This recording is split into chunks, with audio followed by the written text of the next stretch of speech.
ભરૂચમાં આખી રાત પત્ની શોધતી રહી, સવારે પાણીના પ્રવાહમાં પતિનો મૃતદેહ મળ્યો। ગીર સોમનાથના વેરાવળમાં ધસમસતા પાણીના પ્રવાહમાં ખાનગી બસના ડ્રાઈવરે હાંકી જોખમી રીતે બસ। શંકાસ્પદ ચાંદીપુરાએ સુરતમાં એકનો ભોગ લીધો, 11 વર્ષીય બાળકીનું થયું મોત। છોટા ઉદેપુર હોસ્પિટલમાંથી પોક્સોનો આરોપી ફરાર, ઠેર ઠેર નાકાબંધી કરાઈ। કુવૈતમાં ફ્લેટમાં આગ લાગવાથી 4 ભારતીયોના કરુણ મોત। ચા વેચીને દીકરીને ભણાવી 10 વર્ષની મહેનત હવે રંગ લાવી। સીએ બનતા જ બાપ અને દીકરી ધ્રુસકે રડવા લાગ્યા।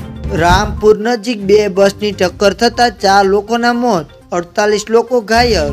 બંગાળમાં સક્રિય થયેલી સિસ્ટમ હવે ગુજરાતમાં પણ કાઢશે ભૂક્કા। અંબાલાલ પટેલે આ તારીખે કરી ધોધમાર વરસાદની આગાહી। વેરાવળમાં વરસાદી પાણીની ખાડીમાં ડૂબી જવાથી 2 મિત્રોના કરુણ મૃત્યુ। માધુપુરના કડસ ગામના યુવાનનો મૃતદેહ હોડી મારફતે ગામમાં પહોંચાડાયો। સગીરાના અપહરણ અને પોક્સોના ગુનામાં ફરાર આરોપી અમરેલીથી ઝડપાયો। હળવદના રણમલપુર પાસેની નર્મદા કેનાલમાં યુવાન ડૂબી જતા શોધખોળ। સુરતમાં ડ્રગ્સની હેરાફેરીમાં હિન્દુ યુવા હિતના સુરતનો પ્રમુખ વિકાસ આહિર પકડાયો। પરેશ ગોસ્વામીની ભયંકર મોટી આગાહી, બંગાળની ખાડીમાં સિસ્ટમ સક્રિય, હવે ગુજરાતમાં ધમરોળશે મેઘરાજા। શ્રાવણના પહેલા સોમવારે બિહારમાં દુર્ઘટના, ગંગામાં ડૂબી જતા 4 યુવકોના મૃત્યુ।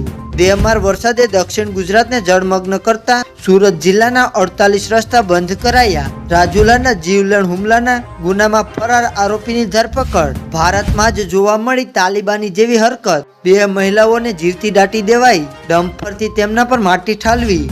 દ્વારકાના કલ્યાણપુર પંથકના ગામડાઓમાં ધોધમાર વરસાદ, 2 કલાકમાં ધોધમાર 5 ઇંચ વરસાદથી પાણી થયું। 19 વર્ષની છોકરીના માથામાં ડોક્ટરે કાઢી 77 સોય, તાંત્રિકે કરી હતી આ હરકત।